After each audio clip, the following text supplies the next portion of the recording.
81 corps ont été repêchés après le naufrage d'un bateau transportant des migrants clandestins qui a eu lieu dimanche à Kerkena.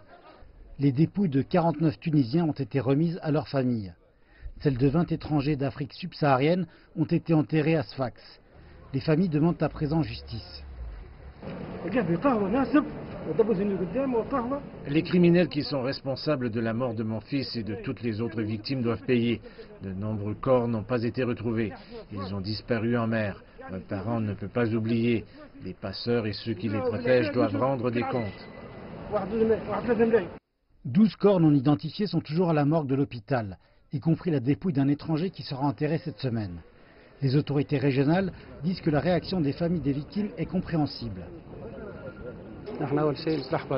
Nous comprenons la colère des familles. Elles ont le droit de manifester. Leurs demandes sont légitimes.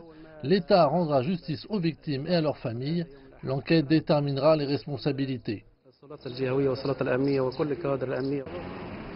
Le directeur du département de médecine légale a déclaré que l'odeur des corps putréfiés du naufrage de Kerkena, placé dans la morgue de l'hôpital Habib Bourguiba, ne pose pas de danger sanitaire. Les dépouilles de ces victimes sont restées de longues heures dans la mer, du coup elles émettent ces odeurs.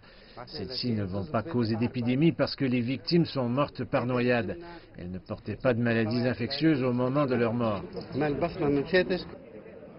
Un passeur de migrants a été arrêté samedi à Sfax pour avoir conclu un arrangement criminel afin de permettre à des personnes de traverser illégalement les frontières maritimes.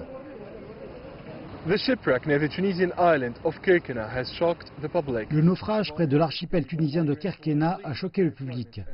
Plus de 100 migrants illégaux qui fuyaient le chômage et la pauvreté se sont noyés en mer Méditerranée. Des centaines de gardes nationaux et de nombreux hors-bords ont été déployés pour prévenir une nouvelle tragédie humaine.